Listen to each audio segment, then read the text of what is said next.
welcome to Turned Out a Punk. I'm your host, Damian. Today on the show, it's the return of my buddy, Brian Baker. You may know him from Bad Religion. You may know him from Minor Threat, Dag Nasty, Doggy Style, briefly, the pre-Sam Hain band. There's lots of things that you may know Brian from, but you will now know him also from his brand new photography book, The Road, which features a selection of photographs that Brian has taken over the last few years of various tours, and it's a really cool book. It is a beautiful edition that has come out that is signed and all sorts of cool stuff with like limited edition print and things like that. You can we'll have links to all this stuff in the description below. But for this, Brian talks about this towards the end of the episode himself, but there is a tour that has been announced that Brian will be going on. And since Brian was on the show just last week, they've added a bunch more dates onto this thing. So to run over it, October 5th at Program Skate Shop, the great Program Skate Shop in Sound in Fullerton, California, Dan O'Mahony from No Use for a Name will be talking to Brian.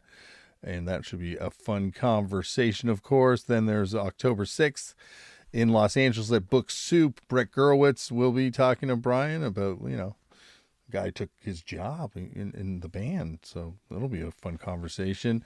Johnny Temple will be interviewing Brian on November 3rd, which is at Bookends Bookstore in Bridgewood, New Jersey. In New York City on November 5th at Rough Trade, Walter Schreifels, friend of the show, Turned Out a Punk, will be going on to stage with Brian to talk about all sorts of interesting stuff. We talk about this a little bit on the episode, so I'm not going to ruin this part of the show. November 9th, Ian Mackay will be talking to Brian about all sorts of cool things, as you'll hear in a second on the show. And then, friend of the show, on November 10th in Baltimore, Maryland, Tony Pence will be talking to the great Brian Baker about this book. And then finally, there's at Ashbury Book Cooperative on November 15th. There's a signing and conversation as well. So check out all those dates on the links below and go and see Brian in person if he's coming to you. Pick up this book if he's not, and check it out. And in the meantime, sit back, relax, and enjoy Brian Baker's return to Turned Out a Punk. Brian, thank you so much for coming back on the show. Round two. I round two, sometimes I fear because I'm like, what the hell are we going to talk about now? But with you, there's a lot more to get to. Yeah, well, I mean, clearly, I've got a lot of punk in me. Yes. So yeah. I don't think that, round two seems totally appropriate. I mean, last time we closed out and it was like the winter of 1984. Exactly. So look what happened since then. Well, and Dag Nasty, to be honest, like Minor Threat's a huge band for me, but getting into them after the fact, coming kind of out of more sort of melodic pop punk kind of stuff, Dag Nasty was much more of a gateway band for me to hardcore than Minor Threat was even. So yeah, now that we're going to the Dag Nasty years, I got a lot more questions to get to. Great. But I kind of wanted to start off with like the reaction to the last time you were on the show. I think the comments I got the most was how honest you were on it and just how refreshing that was. Because a lot of people come on here and talk about how at various times, like it's like always it's always more noble, I think, than their actual intentions probably were. But I think you were very matter of fact about at various times what the intention was and why certain things were done. Well, I have, I have no agenda or plan. And I think that's what you could really hear. Like, I'm just, I don't know. I guess I'm flattered, but it's just what it is, Well, on that note, I ran into the person who first introduced me to you years and years ago, Jill Heath, the other night at a Descendants show. Awesome. And when she introduced me to you, she said, listen, before you go in, I'm going to introduce you. Whatever happens after, he wants to talk to you or not, that's up to him. But don't bring up Minor Threat as your opening volley. Talk about something else. And I already wanted to talk to you about Dag Nasty, but she was very emphatic that Yeah, What, minor what threat would get you shot down immediately, but Dag when Nasty. was this? What was this like in 1988 or something? No, it would have been like 96, I guess. What manner of man would I be to shut down minor threat, the seminal straight edge innovators? I think it was probably coming at a time when you were getting inundated with that a lot. I think this is some Jill Heathing going on. I think that there's a little, pseudopsychology from my friend from, the outer Toronto area, and maybe not really based in reality. I love me some minor threat. Well, the advice yielded me some great results as a young Punisher, though, because I did lead in with Dag Nasty. And I remember you saying to me, and I'm paraphrasing this because this is a long time ago, but that Dag Nasty could have been as big as Pearl Jam if Dave Smalley had stayed in the band. Yeah, I mean, I think I'd back that down to just like Blink at this point. Let's maybe I was a little ambitious with that statement in the 90s, but now now the time passing, I see. Do you think So he was? Sorry, go on. I mean, cut you off. no, that's fine. You're never cutting me off. I'm making this all up as I go. Me too. Do you think he was the singer for Dag Nasty that had kind of the most commercial upside that way? I mean, the thing is that he had the pipes, but now that all this time has passed, Peter had the lyrics, and I mean, it's so different.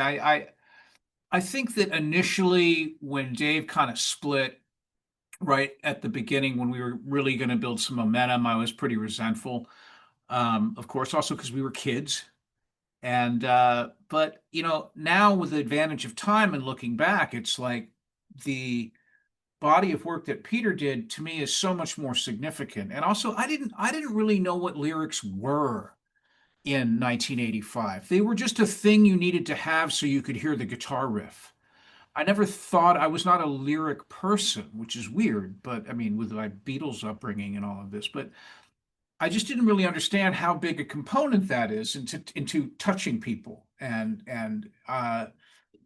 So I think I kind of undervalued Peter until I grew up and realized how cool his words were. And I think it's all just how it worked out and why it has this legacy. I think all of the variations and the different singers, and of course Sean's contribution, which I realized much later in life was just so incredibly important too, because he was the template. Dave was just redoing Sean's thing, to a great extent. Sean had laid down this framework, um, and there's some of my favorite Dag Nasty stuff is Sean's. So it's just these are things that happen when you're making bands because you just want to make music and you're not thinking about long term. It's very much kind of like the East Coast Black Flag thing, where I find people are very partisan to their various eras of Yeah, Dag Nasty based on who the singer was. yeah. And I'm very partisan to my Black Flag based on who the Chavo, Dez. I'm a Yeah, Dez guy. yeah. I mean, and it's funny because I'll fight you. Like fucking jealous again? Are you kidding me? Come on. I don't have time for my war. Fuck you. What did you think when Henry joined the band then? Eh, I don't know. I can't imagine what I was thinking back then. Back then, of course, it's like this is so rad. One of us. This is so cool. Henry's cool. This is great. I mean, I didn't analyze things in the same way. I mean, now just looking back, I prefer I just like the other singers better. But that's like as a musician, not as a scene guy. There's no way to have known though how far it would have sunk with Black Flag and singers back then No. too. No, well, I'm sure things happen for a reason. I don't believe in that, but maybe they did in this case. I I don't think know. there's a lot of tell-all books coming down the line, a lot of podcasts worth of discussion coming down the line out of this experiment. Yeah, yeah, I Um, agree. I should have said this off the top, but rest in peace to David Roach too, and my condolences on his What? passing. Thank you.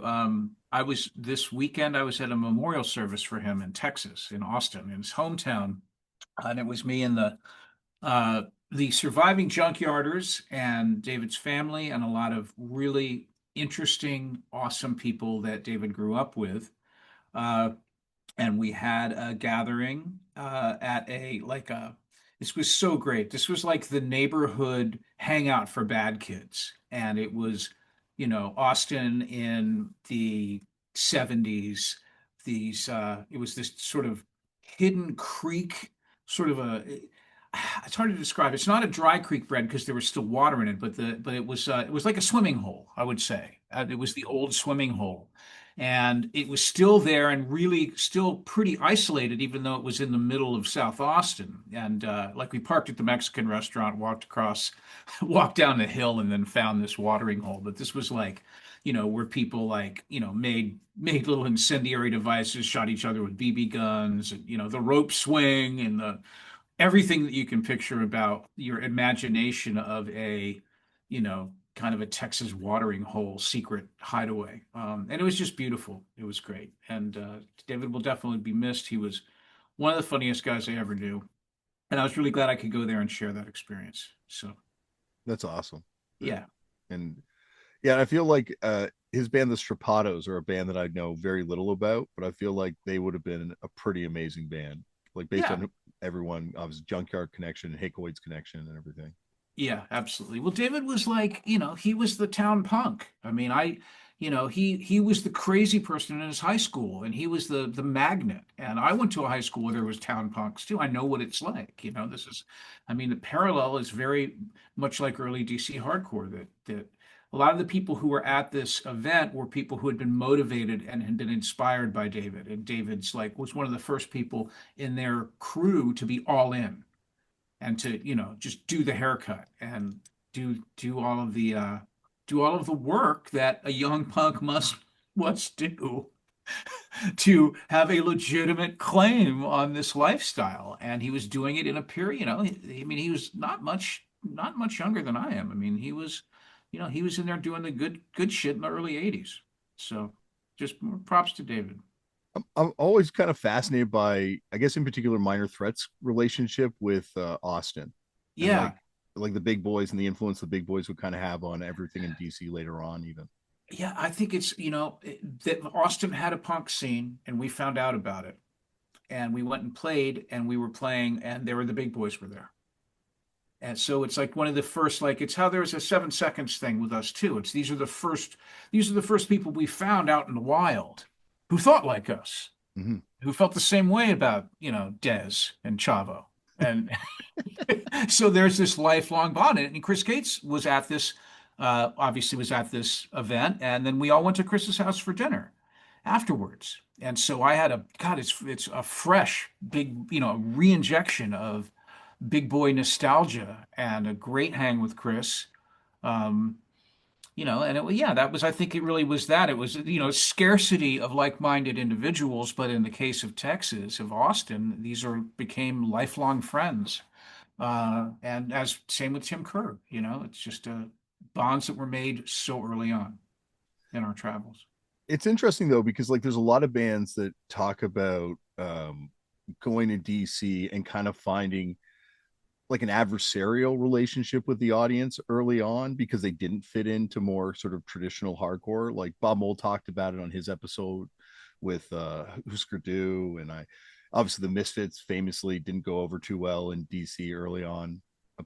According to legend, I should say. Maybe you have Yeah, argument well, on that. the Misfit shows I went to were transformational and everybody loved them Okay. and thought they were amazing. And I played one of them. I don't know if it was the first time they came to DC, but government issue opened for them. Um, you know what? I don't know enough about the Misfits timeline. There could have been some sort of Bobby Steele era Misfits appearance with one of the, with like, what was it? Who was the drummer's name? Like Joey Image. Like, if there was some kind of late 70s Misfits appearance that I didn't know about, then maybe that would color the perception. But I only know uh, Jerry Doyle, Glenn Robo, that first visit was pandemonium. They got a discharge welcome. And that's the best we can do in DC. We love discharge. And we love the Misfits. So I don't know what the fuck they're talking about. I think it was John.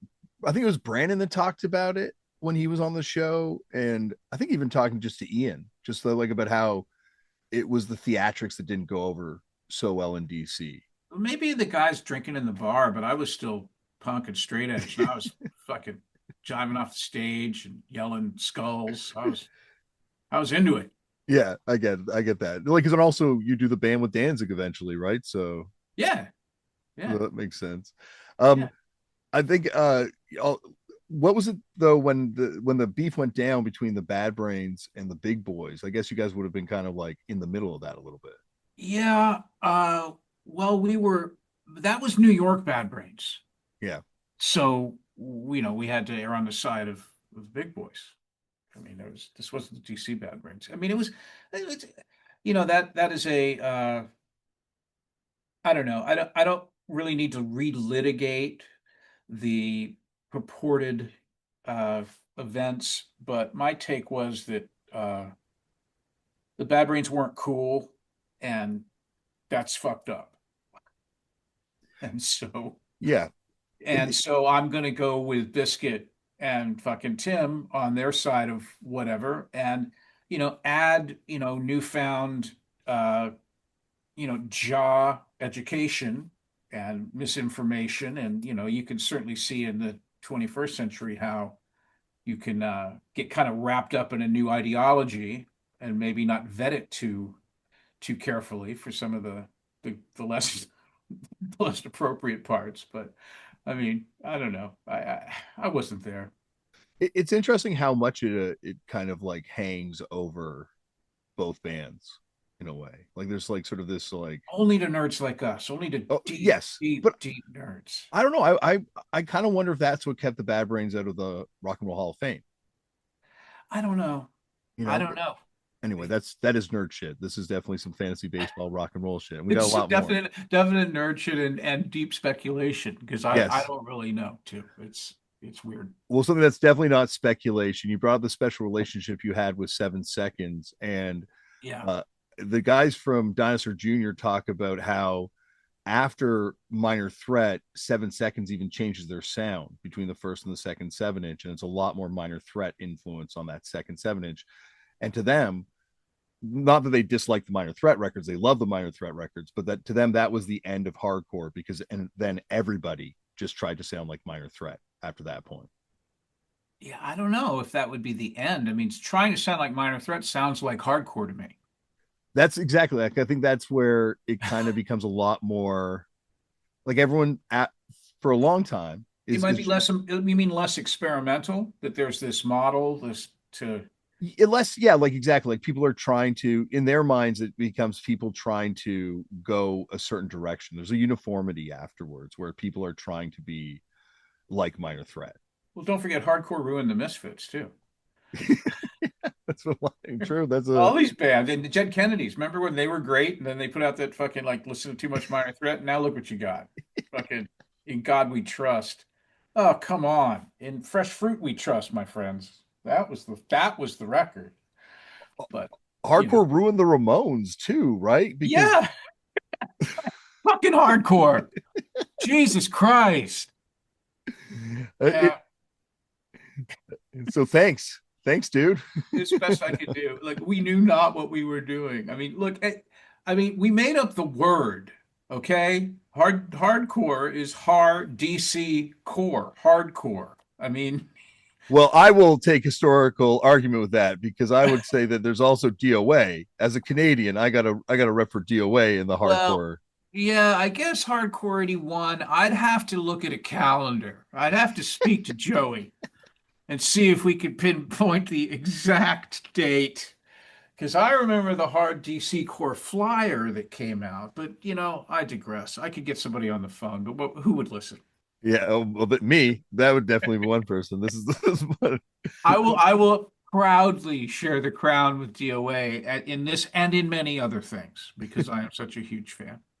it was actually only after talking to Al Burrell, rest in peace, that I kind of got this sort of understanding how much of almost a religion Minor Threat was for people, like how quickly it spread. Like he talked about the impact that you guys had on him and just his musical direction after that. And like and obviously like where they kind of take things too is different, but like they are definitely disciples. And then here we are talking about 7 seconds, and Yeah. could you feel that at the time, like going to these places and then going back again, like think how things were kind of changing in the wake? Not really in an appreciable way. I mean, we would go to places and come back and there'd be more people, but I never really thought about Minor Threat as a subculture or as that sort of that straight edge component as having as much or more to do with it than the music. I was playing bass in a band Mhm. and I was excited more people were coming, but this was just our band and it was the same teenagers, same people mostly living at home. I mean, it wasn't, you just don't really, when you're in it, you're not thinking about it as this culturally significant thing. You're just like, this is our band, you Because know? later on with Rollins band, you do play with Youth of Today in Dag Yeah. Nasty. What were your thoughts when you started seeing that and sort of youth crew and where that was going? I don't know if we touched on it last time, but I do regret that when I initially saw, uh, even before that, even Uniform Choice and a lot of these bands that I at the time just were like, hey, why don't you make up your own idea? I just thought of them as this it basically is just bullshit. It's like, what's this Econo threat shit, man? And I did not have the wisdom to understand that these people were influenced by it. And what they were doing was not, they were trying to build something new from that platform. I was just too much of an asshole to understand that they were respecting it. They weren't trying to rip it off. And it's a shame that I came to that realization after all of the smoke had cleared because I probably could have enjoyed myself a lot more with people who I met later in life who turned out to be good friends. And, it was that smart ass kid in me where I was protective of this brand before I knew what a brand was. And I wish I'd had the ability to understand what they were doing with it. But hey, I do now. Yeah, I think it's hard when you're in it, especially when you're so close generationally to the next wave of kids, to kind of Yeah. like separate yourself from the I don't know, like also the sense that you're like aging out of it as this new wave of kids are coming into it too. Yeah, and also just not getting, I still didn't really get the significant, the long term, or I still, I think I understood what Minor Threat was to people. It was still just my band. Um, and I just didn't really understand how it resonated, in a way beyond just these are good songs. I just I didn't understand it. Mm-hmm. Yeah. Well, that's what youth is for, right? Like, Yeah. It's for the kids. It's it's for for the the youth. kids, angry Yeah. kids. Yeah. Speaking of angry, I guess kid and adult, did you ever see that band White Boy? Yeah, I think. Are you talking about White Boy from DC? Yeah. No, that's before me. Okay. Yeah. Okay. It's before my time. That has got to be one of the weirdest pairings ever of a father and son punk band. Yeah, And yeah. That's you'd have to go into the Mackays to get that. yeah, I've definitely brought up to Alec, but Yeah. one name that I didn't bring up to you last time, who comes up on the show quite a bit, is Lefty. Do you remember? Lefty. Do you remember when Lefty showed up in DC? I don't remember. Her name was Kim, and I don't remember the ground zero for Lefty, but yeah, Lefty was definitely a scene presence, and I think an anomaly at the time as a gay black woman skinhead is something that you didn't see every day. I don't think you saw that, up on King's Road in Tottenham. I mean, and I was kind of, there's all of this legacy stuff about, there's a lot of these stories about people in the scene who weren't musicians who were doing all of these different things.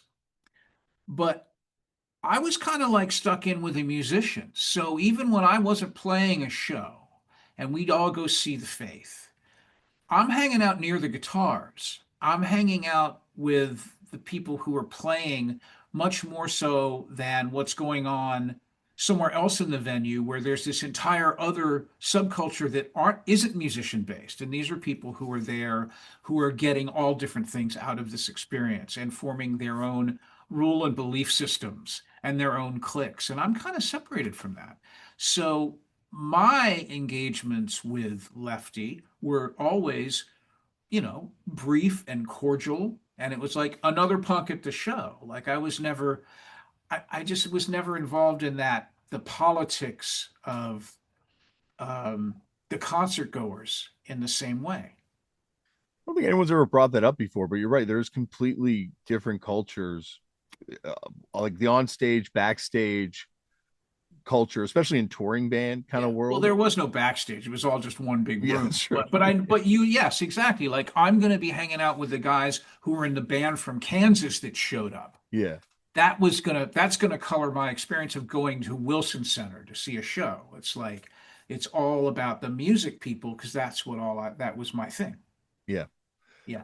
But in terms of people that weren't playing in bands, like the impact she had is ginormous. Like just given the fact that she comes up, whether I'm talking to people from New York or DC or came up comes up on all sorts of episodes, but there's just like and you look at sort of obviously there's a real negative side to the Lefty Oh, you story. mean yeah, the sort of the beating people up part? Absolutely. Yeah, that's probably not a plus. Absolutely. And then if you look at almost Revolution Summer as being a reaction to that kind of violence, there is sort of this, once again, not 100% positive, but there is a cultural force that's there. I could see that you could suggest that kind of gang mentality changed the flavor of the music that was made Yes. and changed the attitudes of the people who had been through the entire journey, who had started out when there were no factions like that in the scene. Yeah, that's interesting, and that should. I haven't really thought about it much, but that's a great that's an avenue to pursue for sure. Yeah, because it's interesting, like talking to people in New Zealand that were part of that first sort of Flying Nun, Dunedin, New Zealand kind of punk scene.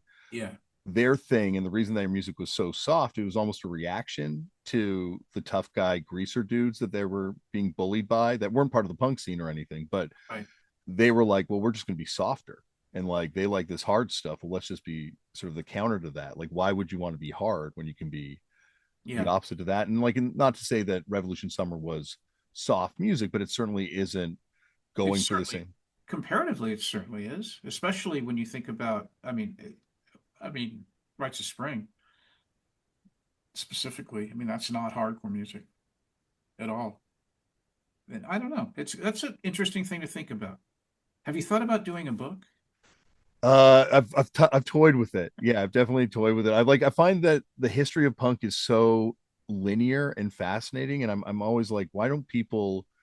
I don't know. There's just so many dots that are fun to connect, and I feel Yeah. like that's why I'm doing this. Like, I'm certainly not for the money of doing this podcast. Oh, well, then why did I pay? What's the Oh, value? shh, not on the air. We don't talk about this on the air. No, crying poverty on air. That's my game.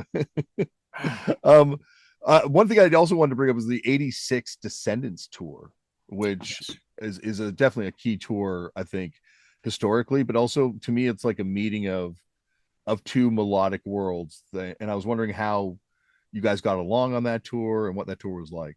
Um, well, the Descendants were like, uh, God, I just learned so much from them. It was, I, we were so lucky to be asked to go on that tour, and I think that Bill knows about songs, and my supposition is that I guess they thought they were going to get the Dave Smalley Dag Nasty is what they booked, and then we showed up, and it was a slightly different experience, and they were totally cool with that, and it was God, it's this is something there should be a book about, but I'm not going to write it. Just how overwhelmingly the experience of going on tour with a band with a real veteran band like the Minor Threat touring, we had run across real bands on our travels, but we were the headliner most of the time. When we would pull into places, we were the main attraction. um, Especially getting to Los Angeles to play the big, things with other bands. Mhm. But with the Descendants, like they were the trailblazers, and they taught. I learned so much just about how to tour from them. they had done it before, and they had the equivalent of a machine. They had equipment that always worked. They had done this before. They had their van was new. Like just they had merchandise and lots of different things to sell. They had just done they had been out there doing the hard work, and it was just it was really inspirational and educational for us because we were still just kind of fucking around. I mean, we were driving a school bus that half like a short school bus that was like probably geared to go 60 miles an hour, that didn't have windshield wipers or a fuel gauge. I mean, just we're just amateurs, just wild and out there and scraping by. And those guys were just the example of what to be. It's interesting you bring it up like that because when Bill's on the show, and even I saw him the other day at the Descendant show, he was like, talking about how he was schooled by Ginn and Chuck. Like he's like, I Yeah, learned this from them. And it's true. Like you guys are learning it from the direct to the source exactly. It people. was we learned it from Bill. Yeah. Yeah, yeah, And it's like this sort of in the same way that that book got passed down and passed around of names of people to call, like that sort of like way of touring right. is something that kind of gets passed down. And obviously through All and Only Crime and Back to the Descendants, Bill has been able to instill that and the rest of the Descendants and many other people and the rest of all Oh, the over the years. contribution to this kind of music from Bill Stevenson alone is something I don't think can ever be measured, just how widespread it is. That one guy, through all of his work and his uh, diligence, I mean, it's just amazing what we got out of it. Well, speaking of one of those giant LA shows you were talking about, there's one that flyer that I came across, which is Uniform Choice, Aggression, and the Butthole Surfers with Dag Nasty. Yeah. Um, I have seen photos from that show, so I remember playing it, but I don't remember much. I don't really remember much. I was I didn't really have a relationship with the Butthole Surfers, even though they were from Texas. They were they were older, they were arty and esoteric. They were somewhat amelodic. Um, I didn't really know them very well, and I think I was probably scared of them. So I don't recall having like a real thing with them Did at they all. play DC ever? Yeah, Yeah, yeah. because I think they were another band that said they did not go over very well in those Well, they shows. weren't playing, they were playing, the performance art Yeah. and very angular, abrasive, weird shit. And if that's what you're going to take around the country, you're going to get weird reactions. I mean, I Mm-hmm. don't know, maybe it's just that one night, it's funny, like DC hates us. It's like, no, that Tuesday, September 12th, 1982, it was raining and the 70 people there just weren't into it. It's like, don't blame Ian. Well, that's the thing you talked about earlier with like the branding. Like that's the branding of DC hardcore. And I think maybe New Yeah, York, uh, short of New York, there's no place that has that, stamp of DC hardcore through any era. Like you can kind of like see that yeah. where there's lots of different stuff happening, but there's like this sort of like DC hardcore. Um, I don't want to say group think, but like DC hardcore kind of like collective think. I think it's perceived as such. It really wasn't quite that way. I mean, if there's anything, again, we're talking about my experience, which is near the guitar strings, and how different my hardcore and punk experience was to people that I know who were over on the other side of the room doing their own thing, Yeah. who were in who were consuming this in a much different way and not looking at it not seeing how the sausage is made. I don't know. It's just weird.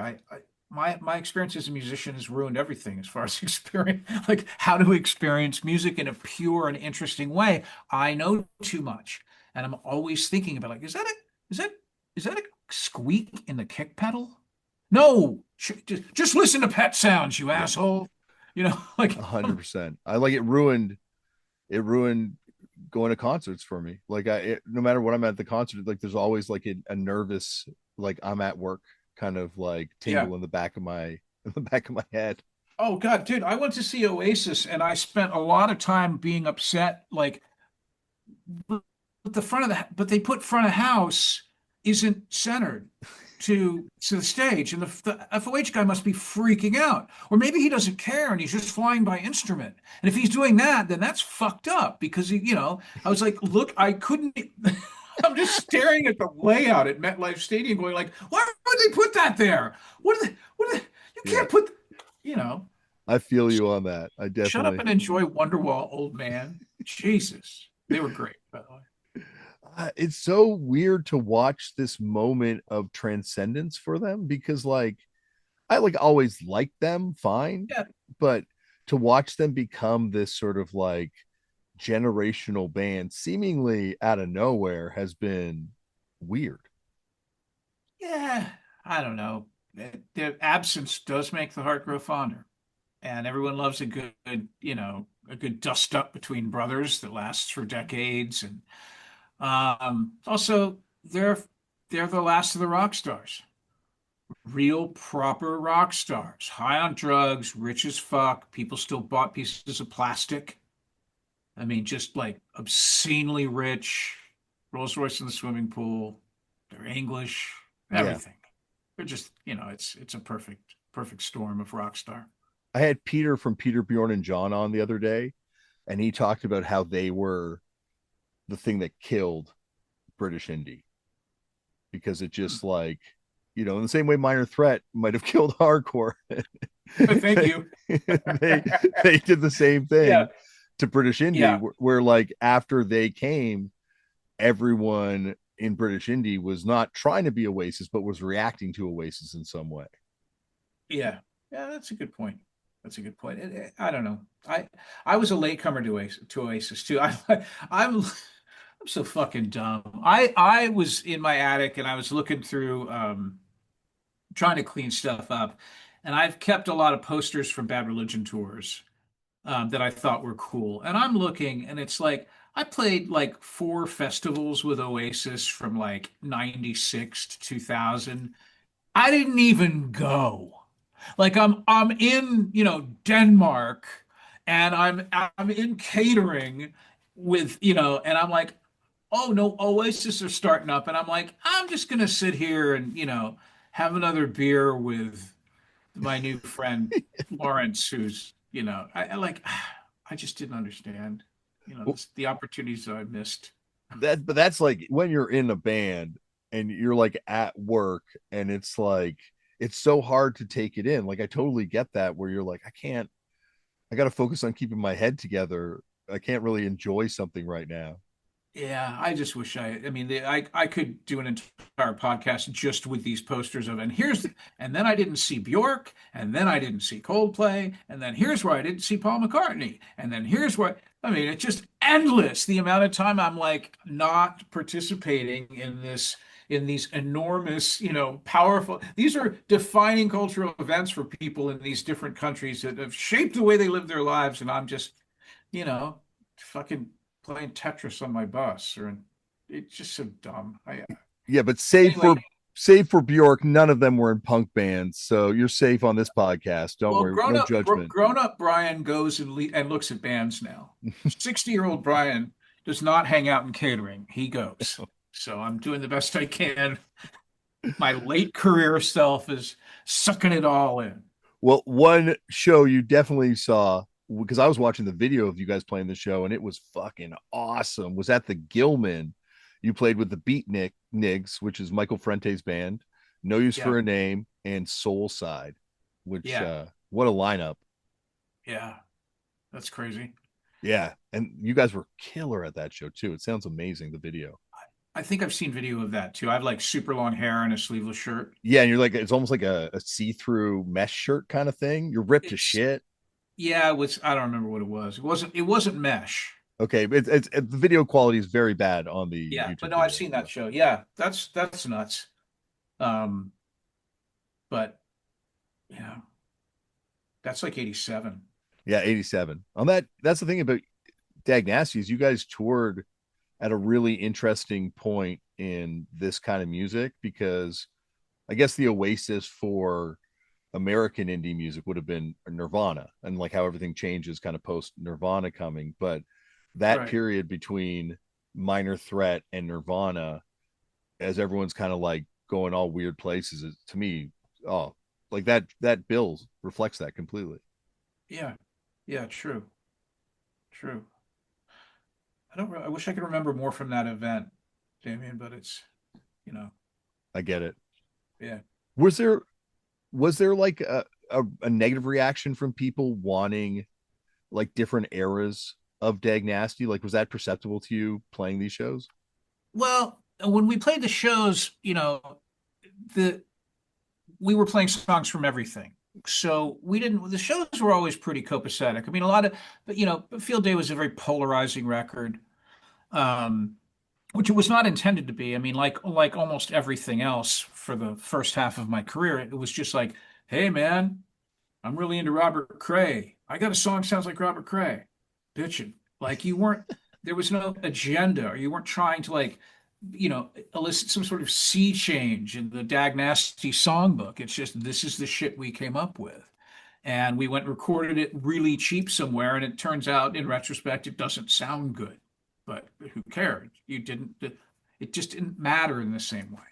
And when we were touring that record, I mean, we played stuff from everything. So it wasn't like people dug it. Like Dag Nasty people were still Dag Nasty people. I don't recall a lot of blowback. We weren't focusing on our new album.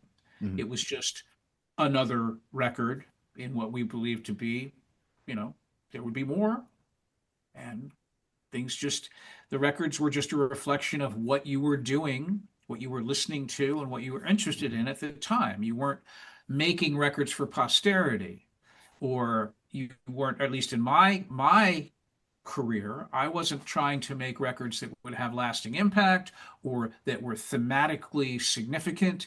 It was just this is the shit we came up with. And as soon as we had enough of it to make it into a studio, we would record all of it. That was just that simple. Friend of the show and Canadian music legend Chris Murphy from the band Sloan talked about meeting you backstage at the show in '86 in Montreal that you guys played with the Descendants, and how Uh-huh. in '86 you were kind of like telling him that you're super into David Lee Roth, and you're like, I'm kind of over punk and hardcore at this point. Yeah. Did you feel like it was something you were just kind of aging out of, or did you feel like just you couldn't relate to where all these bands were going post Minor Threat, like you talked about earlier?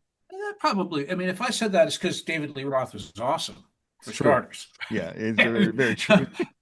Diamond Dave is and this is incredible. what does this coincide with, like Eat 'em and Smile? I'm not really I sure. guess so. It must have been. I guess. I think '86, Probably I right? would. Yeah, I would have been deep in fucking Eat 'em and Smile. I don't know. It's possible. I think if 86, I certainly would have soured on the like sort of paddle thrash hardcore scene.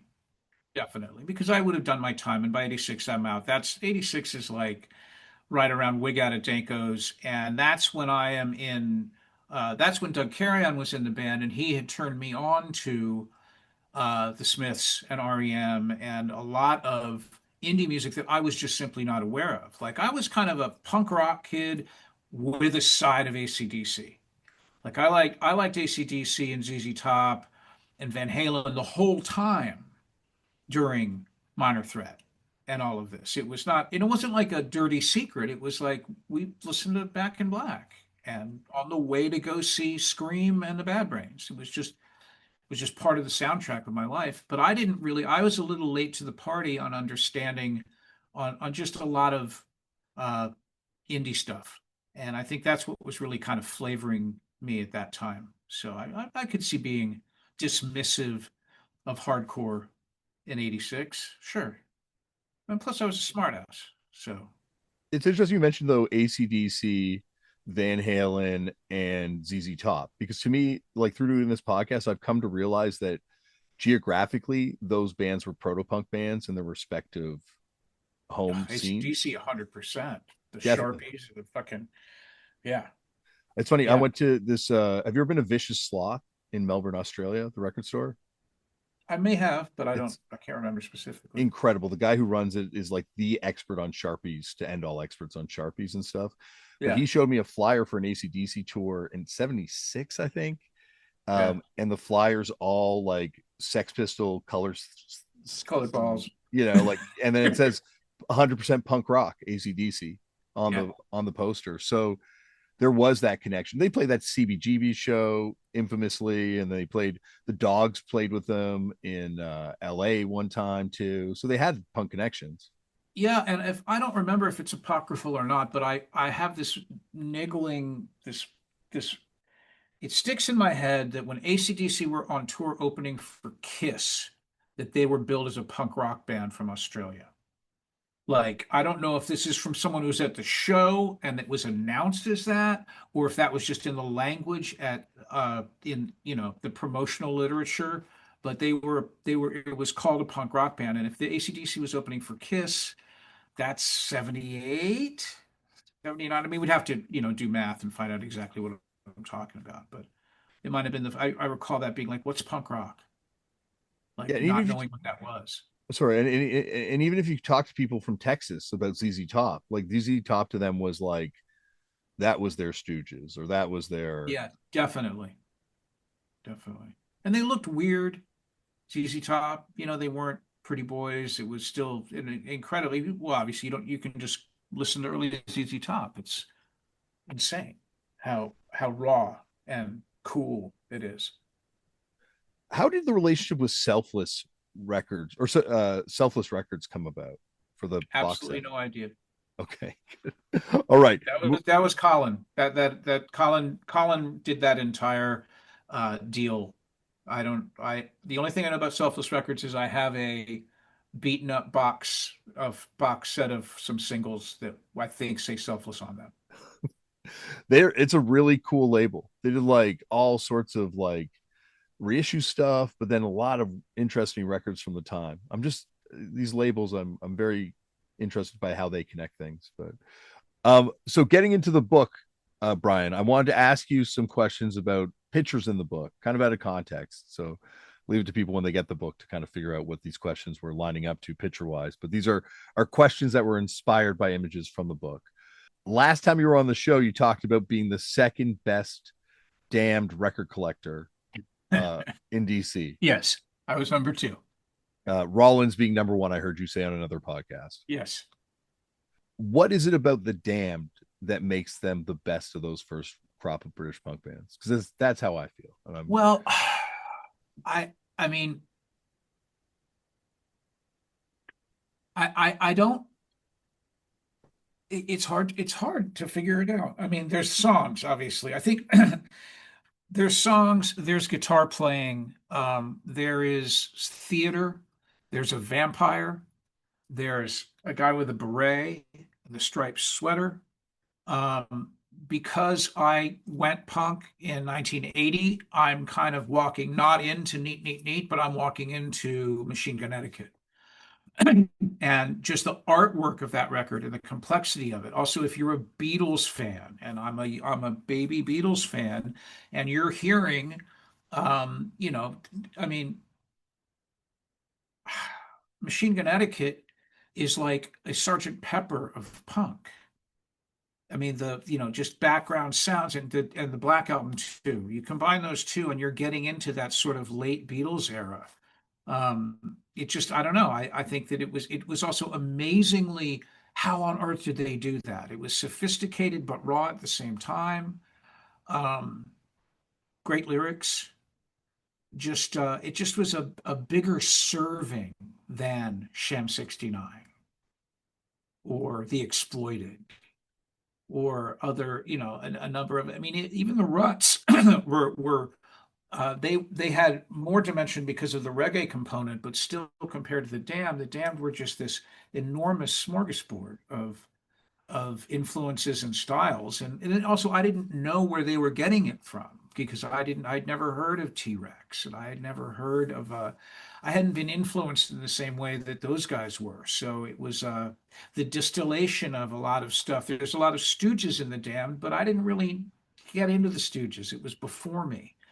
And so I get the Damned version of Iggy, which is kind of more to my taste. You know, it's just it was just the right band at the right time for me, and a lot of my friends at the same time.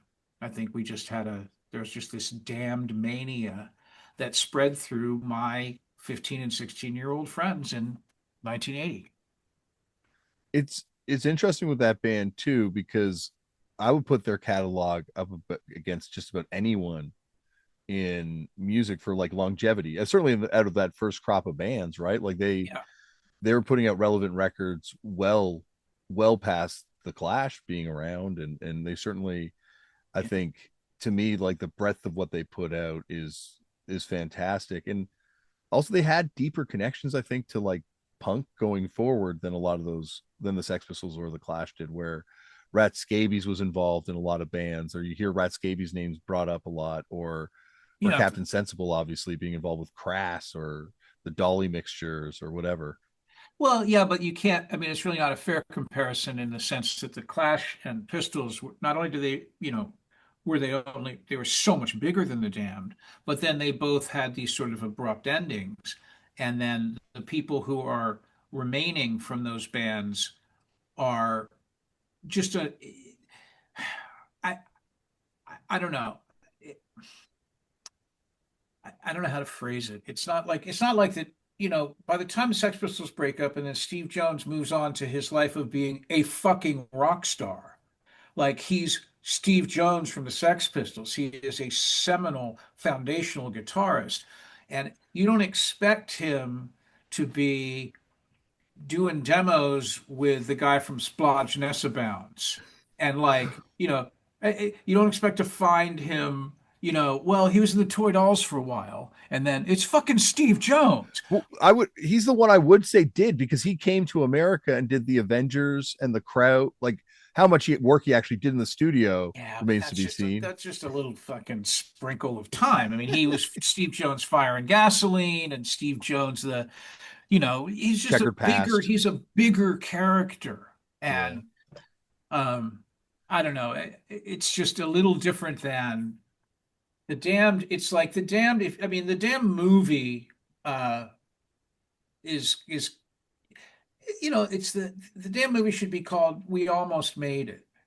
We almost made it. And there's the struggle is still there. It's still there, just, you know, percolating along at that particular level. And I think that's the longevity part of it is that's they're still hammering away at it. Yeah, we went out with them last year, and it was amazing. Yeah. Like Dave's voice gets, I don't know, he's like Sinatra. Like his voice gets better. Yeah, I saw them recently too. They're great. Me and Lyle from Minor Threat. Lyle and I from Minor Threat went out together. I'm familiar with that religion. Yes, and we went to go see The Damned together as civilians Yeah. at a venue in New Jersey, and it was awesome. And it was boy was that they were really really great, and they played all the songs I loved. And it was Paul Gray. We basically, I mean, I've seen The Damned a number of times, but it was the Paul Gray Rat, Dave and Captain, which I could not miss in a club, especially. To me, they're like the Who to the Sex Pistols and Clash's, Rolling Stones and Beatles, where they're Yeah. like the band that, like you're saying, didn't achieve that commercial success, but like are the more hardcore in a way. Yeah, I agree with you. That's a good thing. And I don't like the Who, but What? I don't like the Who. At all? Not really. Wow. Weird, isn't it? Yeah. Not into the Who. Damn. But like Yeah. Beach Boys, Beatles, all the rest of it, you're like down for I the didn't canon say I I liked made. the Beach Boys. Oh, damn. Okay. Yeah, Beach Boy. I don't know. I mean, I just didn't. I know why I understand what's great about the Beach Boys. I understand what's great about the Who, why it's important. Of course, there are 10 great songs on either thing. It's just not the same thing to me. It's not in the same ballpark as the Stones or the Beatles or AC/DC or ZZ I Top or the Wow. Can. I would argue that, but I'm the guy who's notorious around here for not really liking the Clash and Fugazi too much. So Ooh. yeah. I know, it Yeah. gets me in trouble. I think that's why Ian's never come on the show, to Wow. be Well, yeah. I honest. mean, look, we're not here to argue, are we? Are we here to We argue? could be, Yeah. but no, we're here to promote a book. So I got more questions about this book. Um, Wire, a band that obviously you have a connection with by covering them, but certainly a band that I think had a really cool evolution. Yeah. It's that British stuff, like Generation X would be another band that I'd kind of lump in that, with Empire kind of coming out of that Yeah. later on. It seems like that, and I know from talking to some other people in DC, that's like a template a bit for kind of where you guys would go sonically. I mean, where some of those guys would go sonically. Was that a template for where you went with Dag Nasty versus earlier stuff? Empire and Generation X informed the uh postmodern threat Mackay led faction more than me. I was huge Generation X, but Michael Hampton who's my favorite guitar player, DC guitar player, who was in Embrace and the Faith and all of that. He was I think more of an Empire guy than I was. It did inform Dag Nasty, but not to the degree that it did, I think, Embrace. So, uh, but yeah, I mean, Bob Andrews, incredibly important Yeah. to us guitar players. Would you be more of a fan of the Billy Idol side of the post Generation X I am, bands? I am, it's hard to say because I like them. I like it all. I don't know. I have no problem with White Wedding. I have no problem with the Billy Idol thing. I love Billy Idol. I think he's great and I love his voice. I think I like it all equally. Um, Empire's cooler, but Empire, does not have the same hooks, my friend. It is not quite as hooky. So, When Billy Idol came on the show, it really hit me that, like, oh yeah, punk is this damage that you carry with you for the rest of your life. Like obviously he did so much other stuff in his career other yeah, than like the punk thing, but he's still that punk kid that just went through all these crazy experiences. Like it wasn't like he left that world and then found success. Like he found that success in that world. So it's like it was amazing being like, oh yeah, like you're still that guy that went and saw the Sex Pistols way back when. yeah, he's still a fan. Still totally. Yeah, love it. Um, Speaking of being a fan, an band that gets kind of visually referenced a few times in the book, Motorhead. Yeah, yeah. Well, how do you not like Motorhead? Explain to me how it's possible that you do not like Motorhead as just Uh, as any human being. I mean, how cool. I mean, besides, it's just everything. Let's start with the logo. I mean, right there you're in, it's Motorhead was our it's punk and metal. It's for people who it's I never was a second wave of British heavy metal guy. I liked Maiden. I didn't really get 100. I was not a Priest guy, though we all like some pre. It's even hard for me, Damian, to kind of compartmentalize what I was into at what era. Like I think it was later, but Motorhead was right there, like in situ. Ace of Spades record was was metal for punks. I mean, that's really all it was. And the delivery and the swagger and the again this rawness that it just sounded like nothing else. I mean, it was completely unique, um, and just badass.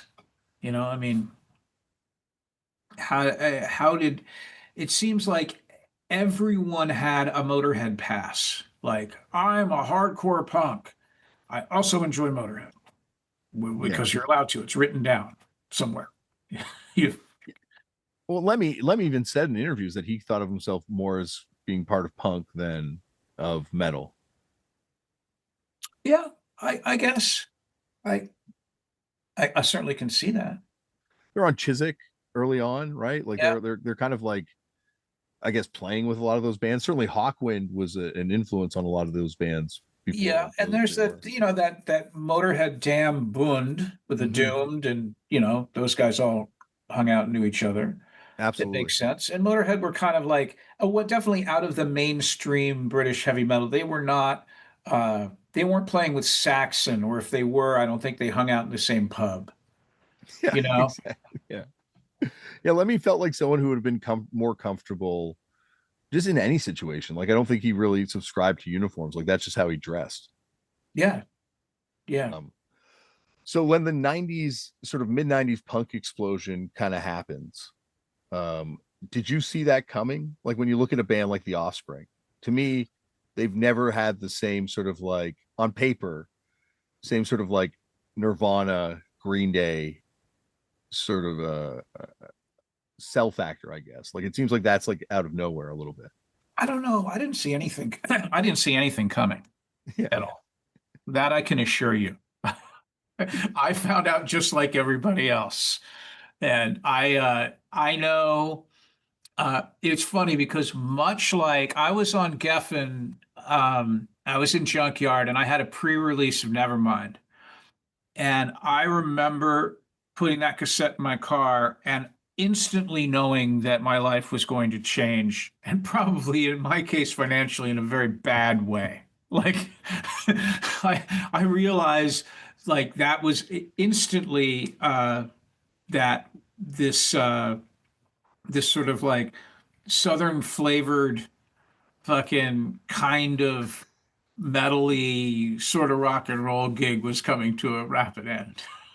I could And just, it's funny because both bands are kind of coming from the same place, I like know, but I just knew instantly because of how great that record was. yeah. And similarly, I the first time I heard Dookie, I was like, oh, this is so great. Like, I mean, I obviously at that chance I was like, well, maybe I can coattail. But I knew how great it was. I knew what was going to happen. And it was cooler because it was also I had, Bad Religion had toured with Green Day, and we had actually think they were on tour with us in Europe. I think right when Dookie came out, and so it was already cool that these guys who were rad, they're rad dudes, and we're cool, and it was like kind of like it was in no way adversarial. It was just like this is going to be great, and it made sense. Offspring, to a lesser degree, like we just didn't hang with them. At least I didn't. I think Bad Religion and them had a different. By the time I got in Bad Religion, I think there wasn't a lot of cross traffic Hmm. going Hmm. on. And then there was also, I think, a little bit of a schism because I got into Bad Religion as they were getting on Atlantic and the Offspring were on Epitaph, and I was replacing Brett. And so Brett was kind of in Team Offspring, and I wasn't really on any team because I was totally good with Brett too. Like I somehow, I think part of me getting this job in Bad Religion was that I was sort of the Derek Smalls of the situation. I was kind of the warm water, and I Yeah. could work between all factions, and everyone was, you know, whatever, however I scammed that one out. But I was not, I didn't have a particular, I wasn't on anyone's side. And I thought that Offspring record that got huge was great. It was just fucking awesome. So, Yeah, it's just like if like you're saying, like you listen to the Nirvana record or you listen to that Green Day record, like to me they sound like commercial records. That Offspring record does not sound like a commercial record. Like it's wild this the yeah, heights it that's kind of achieved. great songs though. And that Great Green Day songs. Yeah. record too, that's not them trying to make a commercial record. That's just a record they made. Hmm. It's like they weren't selling out. They made this was our, I don't know which record, what is our third record or fourth Yeah, record? it's I the don't third know. LP. Yeah. That's what our record sounds like. Like I wish Field Day had been that record Yeah. because it was the same ethic when they made it. It was like, here's songs. We have more songs. Let's record them. You know? They said they heard, or Billy Joe when he was on the show said it was the Muffs record. Hearing that Yeah. Muffs Yeah, record I know was like that. when he was like, this is possible now. Like you can make a cool sounding record on a major label. Yeah. What is that moment though like for you guys, kind of post Green Day, post Offspring? Because you guys are also in there. Like that's when I seeing your Well, videos on Much I Music for the mean, first there time. was a hot minute where a record label thought that it was going to be us next, but the problem is that we were nerds and we weren't, we just weren't the same thing. Bad Religion was uh, is and was and still is just a collective of wildly different characters and is not a hit machine. And we're not really good at interviews. Our singer, I push back on that. I've had a three you on, and they're amazing. well, I don't know. It just wasn't, I just don't think that we weren't. I I'm not going to say that we didn't care. We were just kind of trucking along doing our own thing.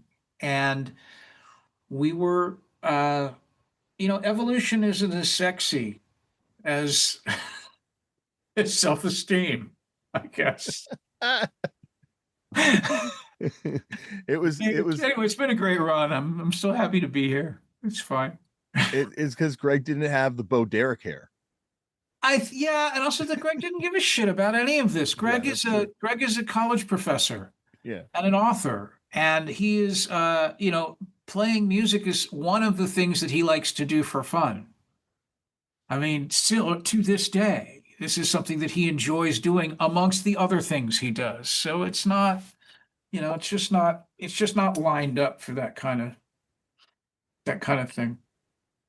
I get it. And also being a professor with Bo Derek hair. Mind you, it's a scientist with Bo Derek hair. So I guess there's the Bo Derek hair is just a moot point. I'm just bald, so I don't understand hair, period. Yeah, I don't know. But to be fair to Brian, I mean that was just a brief window. A brief that's the thing, very photographed brief window in Yeah, hair. well, it's what it is. I've Uh played with my hair over my career too, but I think you've always had like the long blonde hair. I was watching that video. I'm like, this vibe you got on this is so sick too. So you've always had pretty good vibes. I appreciate it. No idea. Well, a band that also has always had a pretty good vibes is Black Flag and Red Cross. This image evoked both of them for me. Yeah. We talked about Black Flag, but I was wondering your thoughts on Red Cross. Were you a fan of them? Yeah, but we only really knew that so I guess my exposure to them was on compilations. That comp that had and that's got the hits and cover band on it. Uh, Siren, I think it's. I don't remember the name. I mean, I'm not. It's been so long since I've had a record collection, but we thought Red Cross were cool, and we liked the story. Like they're 10, or the singer's 5, or like there were some brothers, and we had bad misinformation, no internet. It's like someone is very young in this group, and we didn't. It might have even been Hetson that we were talking about. I'm not really sure. We didn't have a lot of information on them. It was just cool, and the recordings were really raw and great. But they didn't have a body of work to be like, I'm a Red Cross motherfucker. Red Cross, that's my band. Like we didn't have access to enough material, I think, to make it like a Black Flag. It's interesting because to me they're the first band to kind of defect from the SST camp. They were like, they're the junior band to Black Flag, and that's why I thought that image was so cool because you have kind of both of them reflected in it. Yeah. Um, but they were the first band to kind of like be like, nah, this thing feels weird, and kind of go their own way. And yeah, it's a wild career. Talk about a band that could have been in that Nirvana spot if things, Exactly. had been different. Yeah. It's kind Well, of they like, briefly changed their name to Urge Overkill and thought they were going to jump in, but but it just didn't quite stick either. there's a Red Cross documentary, and at one point they talk about how they were kind of swagger jacked by the Stone Temple Pilots, and I had never thought about that, but then watching the video, I'm like, oh yeah, they completely. Yeah, that makes sense. But Yeah, that way ahead of their time for sure. yeah, and I think that's ultimately what this is going to be measured in, because it might not be financially. It's kind of like the influence you have and the impact you make on culture. Yeah, and other musicians that then inform culture is huge. Absolutely, yeah, and exactly, and that's part of the ripple, and that's like, and talk about a band that has definitely made some ripples. Agnostic Front. Ah, I am such a late life AF apologist. I love Agnostic Front, and I didn't care about them at all when I was could have cared about them. Like in the '80s, New York hardcore, they were just scary guys from New York. I didn't bother to go. I mean, I could have really gotten into them, and I didn't. And I missed all of these opportunities to go see them in their early years. And I didn't really know them. They were just, honestly, I was just scared by them. They were just frightening New York hardcore guys. And we were, kind of these sort of, you know, pasty, sheltered, DC, half of us were private school kids. And, you can imagine that Roger Moret was a bit intimidating to us. But in the last 5 years or so, I've played a lot of shows with Agnostic Front, and I've gotten to really know these guys and be friends with them. And they have done their fucking time. They are, I can't sing along with their set. I mean, I know a lot of songs from Victim in Pain, but I don't really know the whole body of work. I just like how AF they are. They're, they're the best agnostic front that there is. And they're funny people. And also uh, they have put in the hours and they have a great interband relationship. They like doing the work. They've been through all kinds of shit. Rogers had the most fucked up, health issues and scares. And you go up and you see them play tomorrow night in Finland somewhere, and they are going to rip the roof off the building. They're just Yeah. perfect. And they're a great band they've opened for us recently through Spain, and they're perfect because they sound nothing like Bad Religion. Like they're a great band to play right before us because they have their people come who would never go see Bad Religion on their own, and our people who would probably not go see AF, but it works. I don't know, it's been a really nice surprise that in this part of my life that those guys have kind of become part of, just a band I really like and enjoy hanging out with. They also like the New York hardcore bands always love the DC bands, it seems. And I don't think the DC bands love them back Yeah. in the same way at all. And there were some, I mean, we all, I don't know what it was. I think we're just intimidated, to be honest. I think it was, you know, they're the guys seem to be a little older in a lot of these bands, and I just think we just didn't. Uh, I don't know. I just don't think DC gave them a fair shake. I mean, you know, we're like, well, we like the Misfits, yeah, but they're from Lodi. That's not a New York. It's not what we're talking about. It's not New York hardcore. This is not Warzone that we're talking about. This is not Murphy's Law and all of that. But again, Murphy's Law is another example of like, how did I know late in life how fucking awesome Jimmy and how great it is to be friends with Jimmy? Because we were friendly back in the day. All of us were friendly, like, hey, what's up? But this guy, Jimmy, what an impresario and what a lover of life. He is such a happy dude. He's infectious. And, you can say what you want about Murphy's Law, but that guy is having a great time and has been doing that for 45 years. It's Yeah. how I just much respect. Yeah. It's interesting also like how divided it was at a time, particularly I guess like the Maxim rock and roll stuff and New York hardcore and just Yeah. the adversarial kind of relationship. And the scene was precious, really precious to everybody.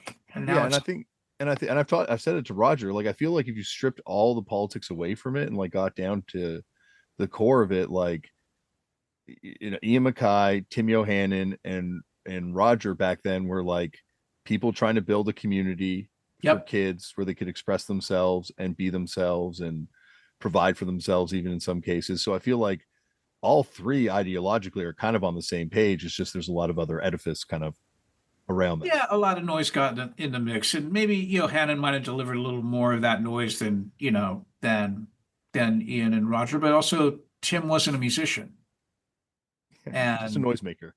yeah, and it's different. There's a lot more similarities between Roger and Ian, especially now. Um, so I just I'm glad to be friends with everybody.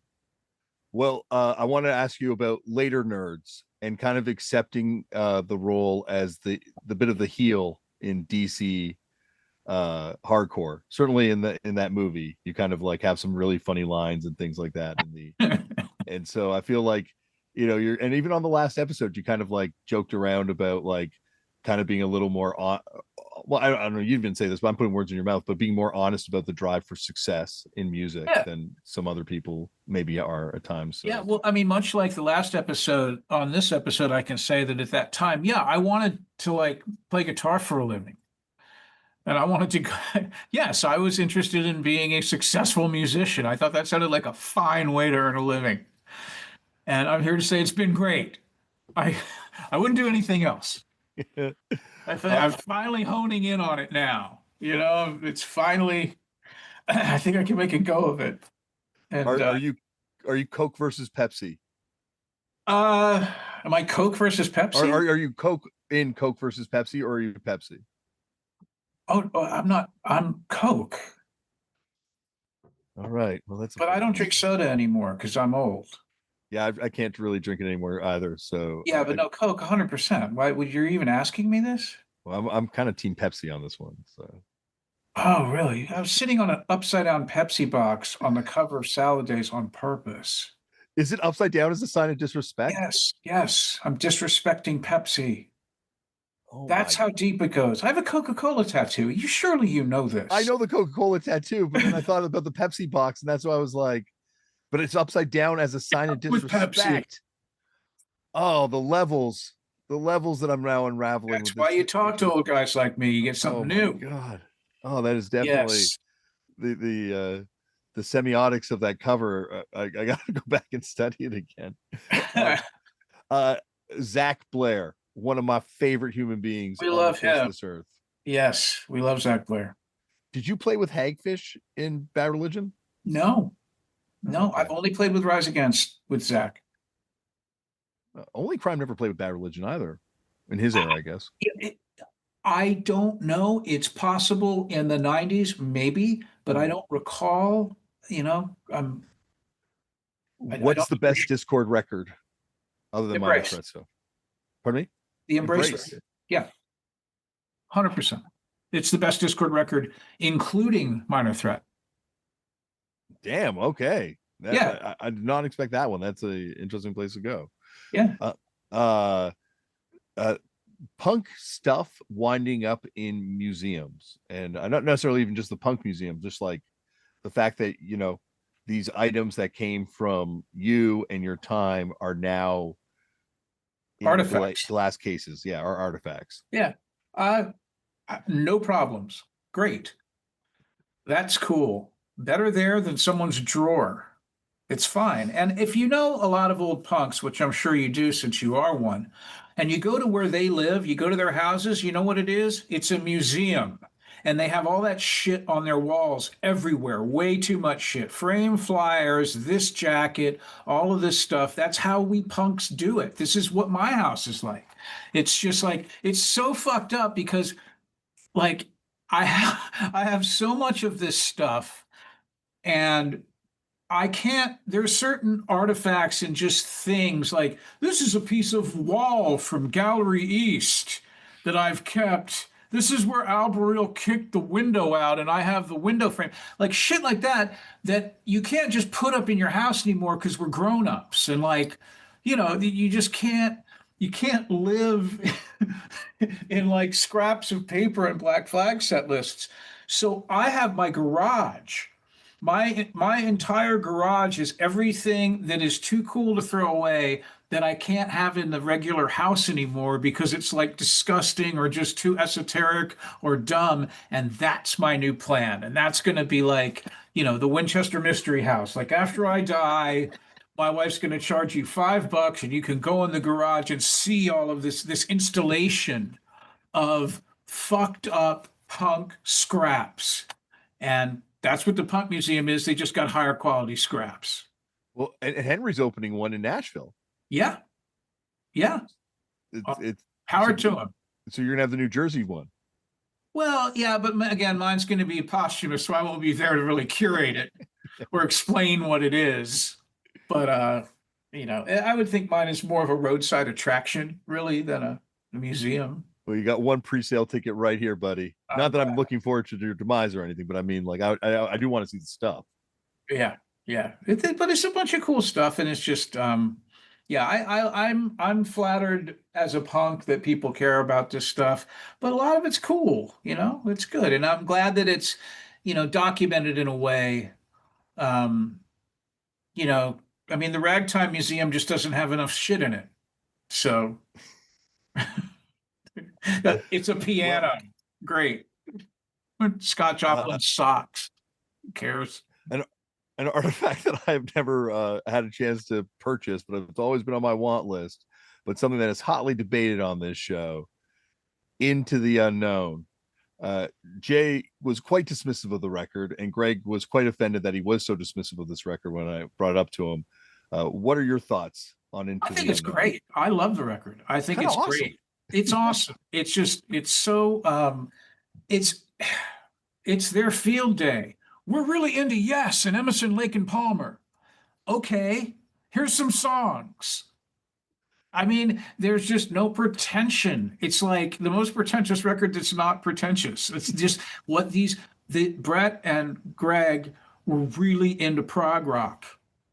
And so they made a prog rock record, but they weren't really, one thing about prog rock is that you usually think that it requires like a certain high level of musicianship. That's kind of a component that's baked into progressive rock, but Brett and Greg didn't need that. They they skipped that part. So I mean, Greg could sing like a fucking bird. That was Yeah. fine, but it's just like all of the way they did it. I don't know. I just think it's a great little snapshot, and we would play more of those songs if they weren't so long. Yeah, they're pretty Like long. we've played like 3 or 4 songs off that record in our touring band. We've gone through, it's not like we're like we're not saying we're not canceling that record.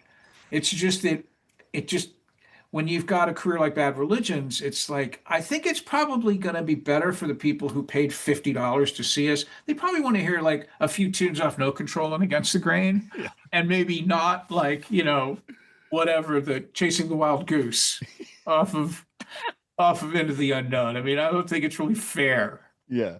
I think there have definitely been people on this show that talk about that being one of their favorite records that would gladly probably pay $50 to hear just that record too. Well, there's I don't know, they're in the minority. They are, they are. But I think if that record wasn't attached to Bad Religion, it was just some like unknown amateur style prog rock record by like unknown people.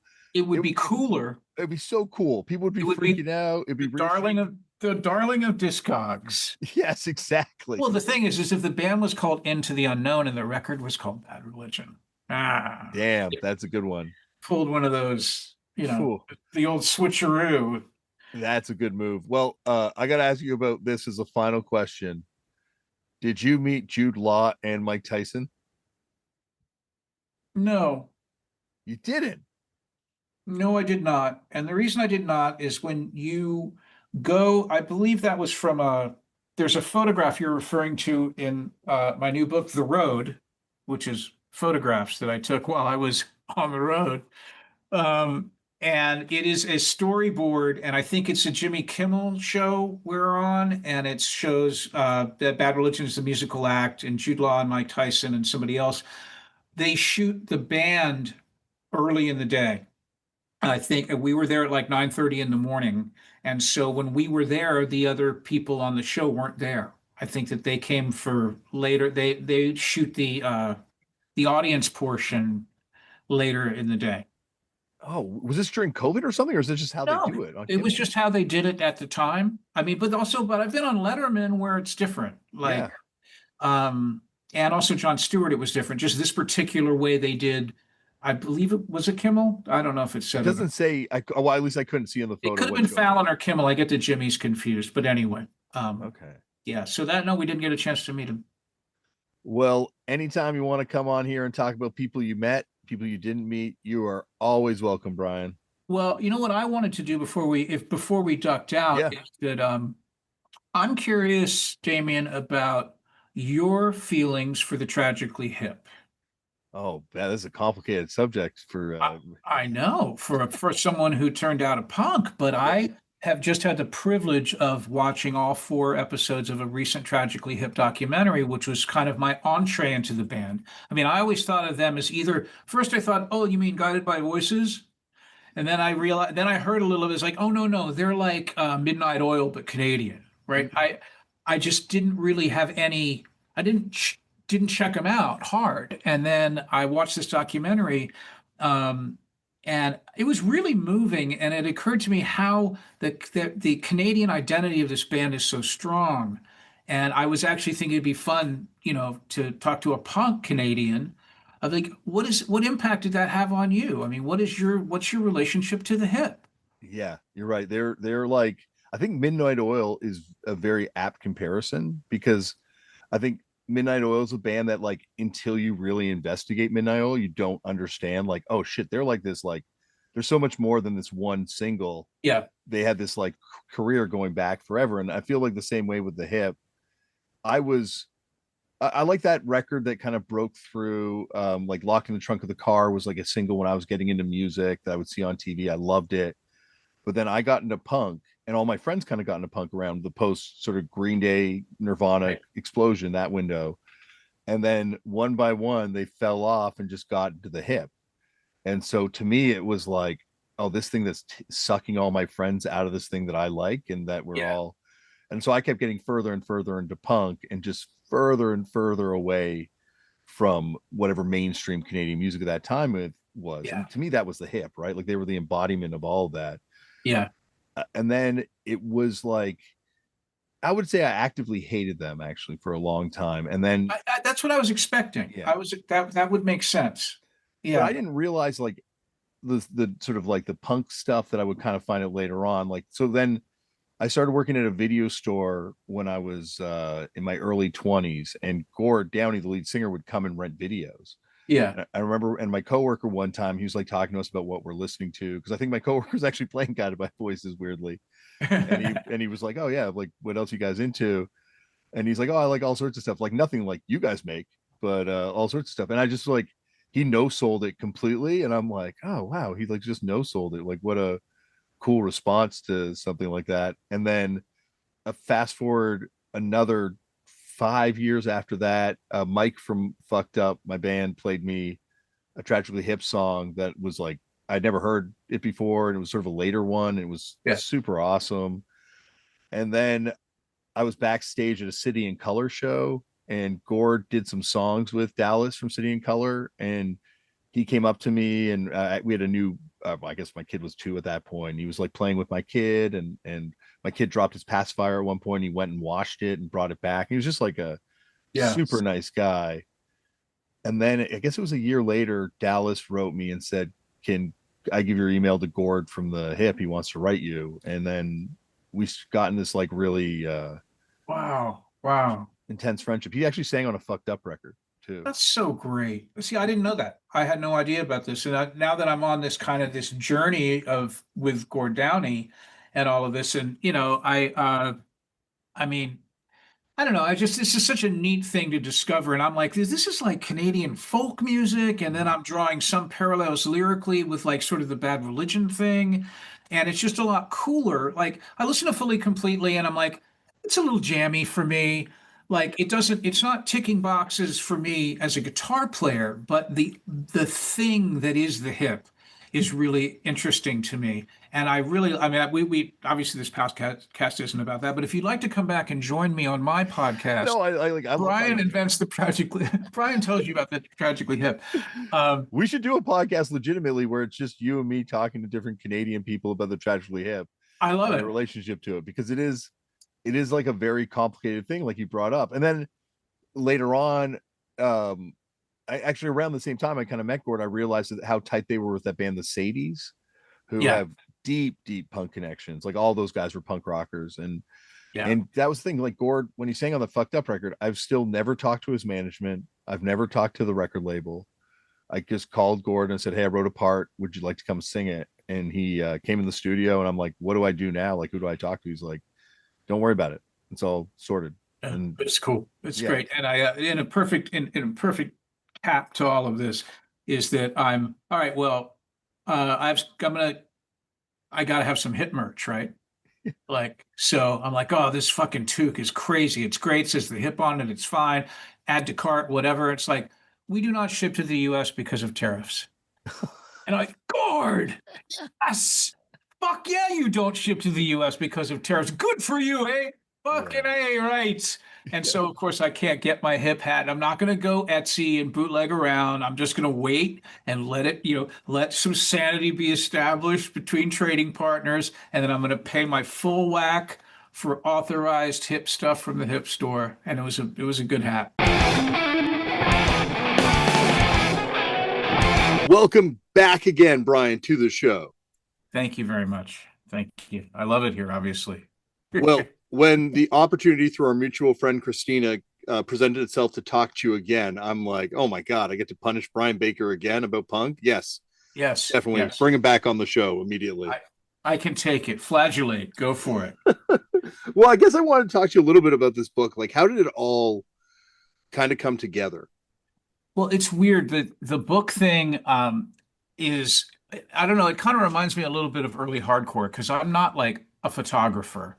And this whole thing kind of accidentally happened. I like taking pictures, and up until all my life, really, I've always tried to be a guy with a camera, but you had to carry a camera around.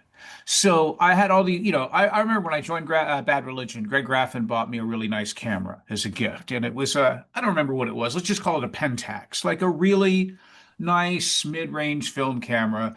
And I would take it on the first couple of tours and I'd find out, I'd take a bunch of pictures the first 3 days and then it would just sit in the van or the bus because it's a camera. And Yeah. I had the best intentions, but I never really followed through. And really only until I had a phone that took pictures did I ever start taking pictures all the time because it was always with me. It was never an appendage or it was not something I had to think about. And even then I was only taking pictures like how we all do. It's like, where are you? I'm right here. Here's a picture of a piece of steak. Like, oh, you're there at the steak place. Like, I wasn't taking pictures like fine art photography. It was just like location services or hey, there's a guy passed out in the alley. Okay, well, I'll take a different street. Like, I didn't really think I was doing anything with these pictures. And I guess I got my first camera phone in like 2007, whenever they came out, whenever the iPhone came out. Um, Down the road, my wife said, hey, you might want to think about showing some of these pictures to people. And I'm like, what are you, crazy? If they want to see it, there's some on Instagram. Like, I'm not, I just never thought about it like that. And she was kind of needling me about it, and she's in the arts. And eventually, I would say about 2 years ago, a good friend of ours, Jennifer Sakai, who is a photographer herself and has made photography books for people, was like made a mock-up of an idea for a book out of some Instagram pictures and showed it to me. And I was like, well, this is really cool, but these are just camera phone pictures. Like the resolutions are like one's an iPhone 1, one's an iPhone 2. Like these can't be a book. And I was realized I was talking to someone who does this for a living. And she's like, just shut up. Like, yes, it can be a book. Yeah, like she knew how to do crazy. There's these programs where you can manipulate images and you can like you can make it all look kind of cool. So she built this whole thing for me. And after she had finished this, what is now The Road, I just couldn't believe how cool it was. And also, it just spoke to the need for collaboration. This is like when you go and make your first record and you don't know how to record, but that guy, in my case, was Don Santera at Inner Ear Studios, who's like, just go and play the bass. He worried about the math of getting the bass, making a record out of it. And so this is kind of this what Jennifer did to me. And now I had this book, and it just, was very convenient that I'm in a band with my friend Johnny Temple, who happens to own a publishing company where they put out books. And so I showed him this mock-up, and he's like, "Oh, we'd put that out. That looks fun." And that's how it happened. And again, kind of like early punk, like we have a demo. Oh, I'm starting a label. Like, it just kind of happened, just very serendipitous and really easy. and now there's a book, a Now you're a real book. published author.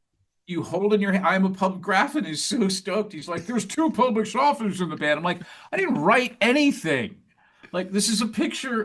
This is a picture of like Jay Bentley asleep in his bunk. This is not writing. But Graffin's into it because obviously he's written a bunch of books, actually written books, done the hard work, and anything that kind of boosts that bad religion book nerd thing, I'm totally 100% behind because it really is who we are. I guess that's the next step, though. Like, would you want to write your book? Well, I don't know how, but that didn't stop me with this or playing music. So, I mean, I think the world has maybe got enough like our punk scene was really small. And then we got yelled at in school by the kids and, by the football team. Like, I don't know if my origin story is so radically different from great ones that I've already read. Um, I just don't know. I'm not feeling, if I ever wrote anything, I would want to figure out how to write fiction, not a story of my particular punk journey. But who knows? I mean, the door's always open. I never thought that anyone would want to see a picture that I took. So, Yeah, well, it's interesting because it's like, you kind of like are for the punk world, the music world, like a child star, right? Where you have this incredible success as a young person. Ricky Schroeder of bass Ricky Stratton, yeah, on bass. I would Yeah, never want to. Mason Reese on bass. I never want to burden you with that. You're so much more, but And actually, I should have gone straight to Bonaducci because, of course, Danny Bonaducci played bass in the Partridge that's Family. right. Damn, yeah, But I don't and want a to wind hell up of a like, box. Sorry, go on. yeah, hell, I was gonna say, I don't want to wind up like him. I think he might. Hell of a boxer. Yeah, He could he's throw. got heart. He's got heart. He I remember Danny Bonaducci, sorry, but like with yourself, then I think the thing that's to me fascinating is it's then pursuit of the next chapter, right? Where you're like in all these different bands only to Yeah. find it in Bad Religion in the end. But there's like this sort of I don't know, quest, like you achieve so much so young, and then it's like, what does the second act look like when you do that? Yeah. I mean, I guess it could be interesting. The short form, so we don't have to do the book, is I just wanted to play guitar really badly.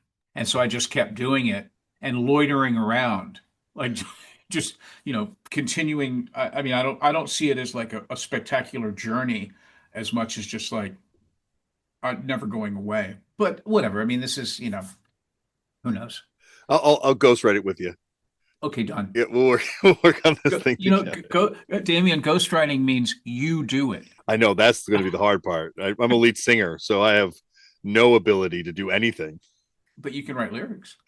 Well, yeah, like barely though. And I'm just like I'm like a true lead singer. I'm not one of those ones that will eventually pick up an acoustic guitar and start writing their own songs. Like Yeah. I follow in the footsteps of John Brannon, hopefully. Like that's Oh, my so you go out there and take the hits and just, yeah, yeah, that's my North Star is Brannon. So yeah. Well, excellent choice. And what a nice dude. oh, what an amazing dude. And I think also it's interesting to kind of compare and contrast him to Rollins as these two vocalists, like sort of these like benchmark vocalists in punk and hardcore, and their different Right. approaches to their crafts and where it kind of took them throughout their careers because they're both pure vocalists. I agree. I mean, I favor Brannon because there's such a unique, I favor him because it's so unique and he is so negative approach, but also there's only been one negative approach singer. Mm-hmm. So comparing him to Henry's, I mean, we all are familiar with the Rollins band, but we really think of Henry in a Black Flag context, but he's got all these other singers to go up against. There's not that purity of mission that John had. Um, and also I just love his voice so much. It's Absolutely. And I think it's also like a difference in approach, like where one is very just free and letting it all hang out and like he'll smoke a million cigarettes and drink a right. trillion beers, and then one is working out and sort of approaching it like it's a craft, and it's very Yeah. I don't know, and I don't think either of them are any less authentic, but John's rings is more poetic to me, which is interesting since Henry becomes an author.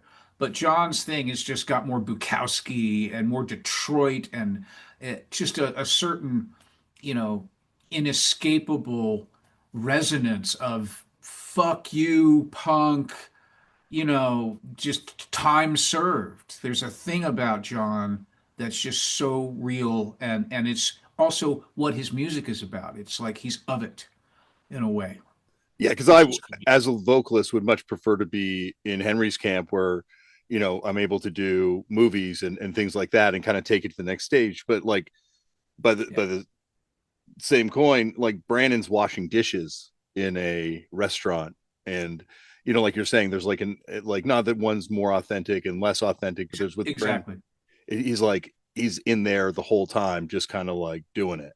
Right. Well, he's that's and that doing that is what's is his art. It's part of it. And it just informs it in a different way. But yeah, no, I'd like to be in a bunch of movies and have the best record collection in the world and be rich as fuck too. But Yeah, actually, same here. Like I think that would be I nice. But just it wasn't in the cards. yeah, yeah. Well, anytime you want to come back on here and talk more about books or records or art, I'm gonna put if you want to tell people where to get the book, but I will definitely lead people where to get the book. Yeah, well, no, it's coming out on Akashic Books on November 4th. And directly from them is great, but it's going to be in all the usual suspects. I personally have a soft spot for, brick and mortar independent bookstores. And I think a lot of people who might be familiar with your podcast, at least in the States, are going to kind of know where that bookstore is, where they are.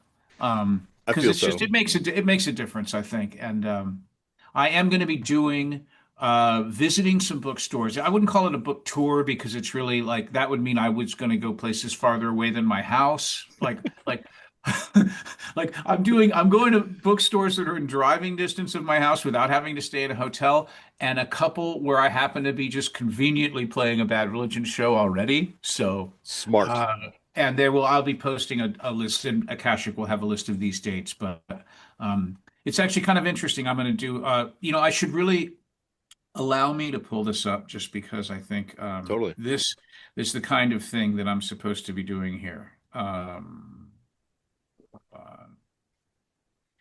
so yeah, this is actually, I think, worth commenting. On October 6th, I'm going to be at Book Soup in Los Angeles, talking with Brett Gurewitz, in Oh, conversation with Brett Gurewitz, which is so stoked that Brett agreed to do this. And this is like a month before the book comes out. I just happen to be there anyway for Bad Religion. But I'm really looking forward to that because I've never done any of these book things. I've gone to them, and I've always kind of been attracted to where they had like a moderator that was kind of, you know, yeah, I don't know. It makes it more fun to hear two people talk about themselves instead of one.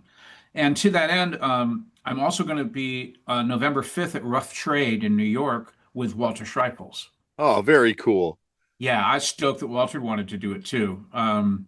And that, who knows what's going to come out of that. But and then November 9th, I'll be in DC at the Martin Luther King Memorial Library in conversation with Ian MacKaye. Oh, damn. So I don't know what we're going to talk about.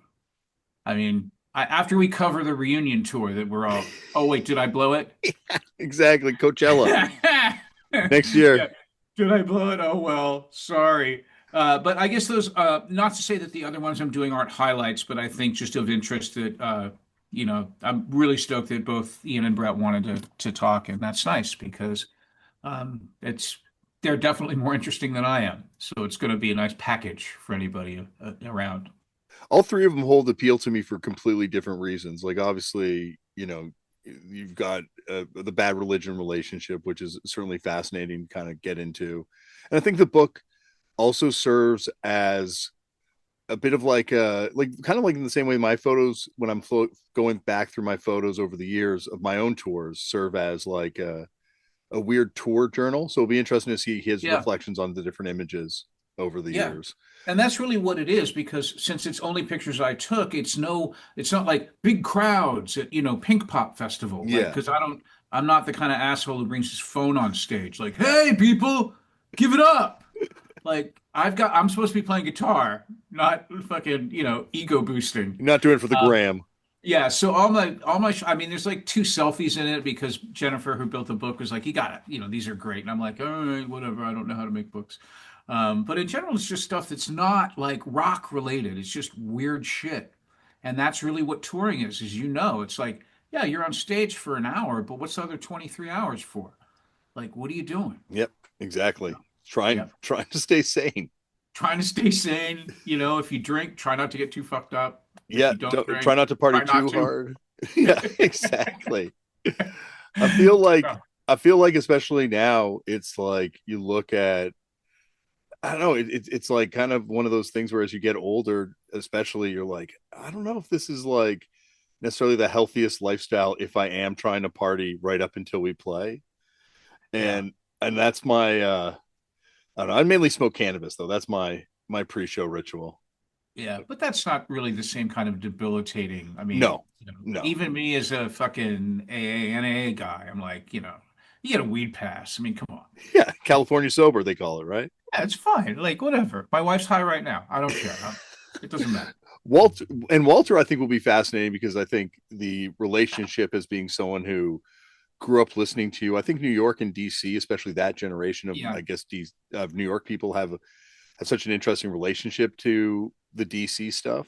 And Right. And also, Walter is very interesting. Well, not only is he a good friend, but also he is so prolific. And he has been, like me, he's been in all of these bands.